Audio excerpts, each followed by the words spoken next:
Hello friends, study with RP Singh में आप लोगों का स्वागत है। और आज हम आप लोगों के साथ MU BTech, MU BSc and MU nursing से रिलेटेड कुछ इंपॉर्टेंट क्वेश्चंस यहाँ पर डिस्कस करने जा रहे हैं। और यहाँ से पक्का आपको कोई ना कोई क्वेश्चंस एग्जाम में मिलेगा। आइए हम लोग स्टार्ट करते हैं अपना पहला question. Which one of the following compound can exist in zwitter ionic form? Zwitter ionic form में इनमें से कौन सा कंपाउंड रहता है? Amino acid, fat, carbohydrate and alcohol. तो इसका आंसर आएगा आपका एमिनो एसिड। बहुत ही इंपॉर्टेंट क्वेश्चन है। एमिनो एसिड से पक्का हर साल ये एक क्वेश्चन उठाते हैं। तो देखिए RCH, COOH जो एमिनो एसिड होते हैं उसमें आपको एक कार्बोक्सिलिक ग्रुप मिलेगा जो कि यह है COH। और अगर अल्फा कार्बन पर यहाँ NH2 ग्रुप है तो हम लोग इसको अल्फा एमिनो एसिड कहेंगे। तो इसके पास दोनों आपके फंक्शनल ग्रुप होते हैं। एक तो ये बेस की तरह ट्रीट करता है NH2 क्योंकि इसके पे लोन पेयर है, और ये एसिड की तरह ट्रीट करता है, इसीलिए इसको उभयनिष्ठ आयन भी हम लोग कहते हैं।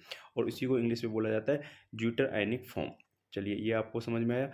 अगला क्वेश्चन, द फॉलोइंग रिएक्शन, इस रिएक्शन का आपसे नेम पूछ रहा है। 100% आपको 3 या 4 रिएक्शन पक्का मिलेंगी नेम रिएक्शन आपको इस एग्जाम में। और आप जितनी भी नेम रिएक्शन है ऑर्गेनिक की वो याद करके जाना।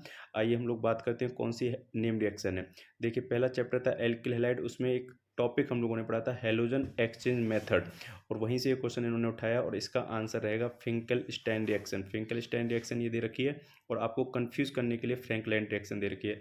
फ्रैंकलाइन रिएक्शन जो है वो एल्किल हैलाइड की रिएक्शन जब हम लोग जिंक के साथ कराते हैं तब ये हमारी कहलाती है फ्रैंकलाइन रिएक्शन। तो यहाँ पे हम लोग 2 मोल लेंगे इसके, और इसमें हमें यहाँ पर R single bond R plus ZnH2, बिल्कुल सिमिलर टू यह बुट्स रिएक्शन होती है। बट बुट्स रिएक्शन में यहाँ पे जिंक के स्थान पर हम लोग क्या ले लेते हैं? सोडियम।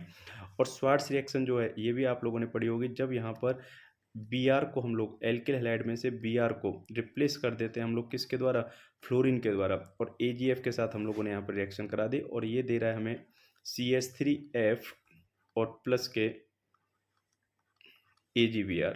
तो ये रिएक्शन हमारी कहलाएगी स्वार्ट्स रिएक्शन। तो आपको क्या याद रखना है? स्वार्ट्स रिएक्शन में आपको फ्लोरीन यहाँ पर प्राप्त हो रहा है ना, CH3F फ्लोराइड प्राप्त हो रहा है, जबकि फिंकलस्टाइन में आप लोगों को यहाँ पर क्या प्राप्त हो रहा था?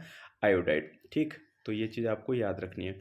अगला क्वेश्चन है, which of the following is aromatic compound? 100% देखो एरोमेटिक कंपाउंड से क्वेश्चन पक्का उठाएगा कि इनमें से कौन सा एरोमेटिक है, इनमें से कौन सा एरोमेटिक नहीं है। तो देखो, एरोमेटिक की आपको कंडीशन फॉलो करनी पड़ेगी, Huckel rule. 4n+2 equal to delocalise electron. अगर n की वैल्यू यहाँ पे डीलोकलाइज इलेक्ट्रॉन की वैल्यू पुट करो, और n की वैल्यू अगर 0 1 2 3 ये आ जाए, तो आप लोग या 3 4 इस तरीके से आ सकती है। n की वैल्यू इंटीजर होनी चाहिए।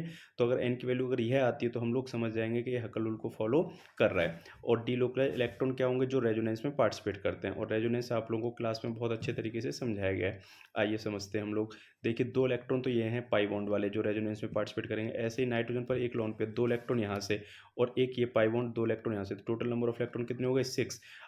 तो 4n इक्वल टू आपका क्या हो गया? 4, और n की वैल्यू क्या हो गई? 1। इस तरीके से हमने देखा यहाँ पर n की वैल्यू 1 आ रही है, इसमें भी n की वैल्यू 1 रहेगी, इसमें भी n की वैल्यू क्या रहेगी? 1 रहेगी। और इसका आंसर हो जाएगा ऑल।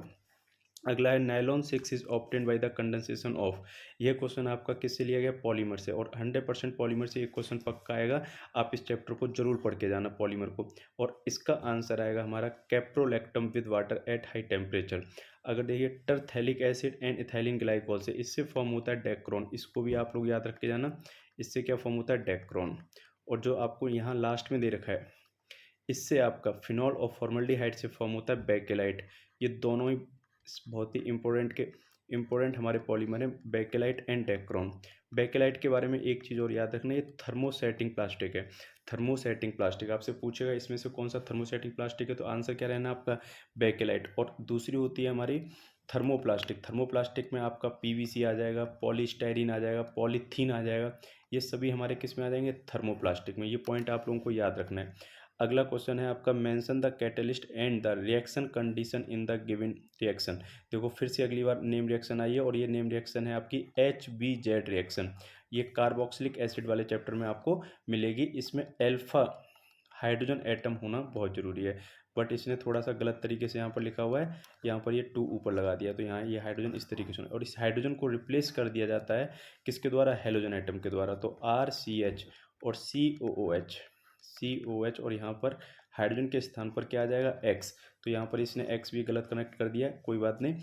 आइए, ये हमसे पूछ रहा है किसकी प्रेजेंस में रिएक्शन होगी, तो आपको याद रखना ये रिएक्शन होती है in the presence of red phosphorus. X2 and red phosphor. After that हम लोग इसकी वाटर के साथ रिएक्शन कराते हैं। तो इसके हिसाब से हमारा आंसर हो गया बी आंसर। ठीक, ये रहा देखो रेड फास्फोरस और H2O। अगला क्वेश्चन है nucleotides are joint together by, ये किसके द्वारा ज्वाइन रहते हैं? Between 5' and 3' carbon atom of pentose sugar. तो आपको इसको याद रखना पड़ेगा, फॉस्फोडाइएस्टर लिंकेज। इसी के साथ ये सभी क्वेश्चंस हमारे यहाँ पर डिस्कस हो चुके हैं। अगर ये वीडियो आपको पसंद आया तो आप हमारे वीडियो को लाइक करें, हमारे चैनल को सब्सक्राइब करें। इसी प्रकार के वीडियो देखने के लिए आप लोग कमेंट में बता सकते हैं कि आपको किससे रिलेटेड वीडियो चाहिए, तो उससे रिलेटेड वीडियो आपको यहाँ पर मिल जाएंगे। Thank you very much.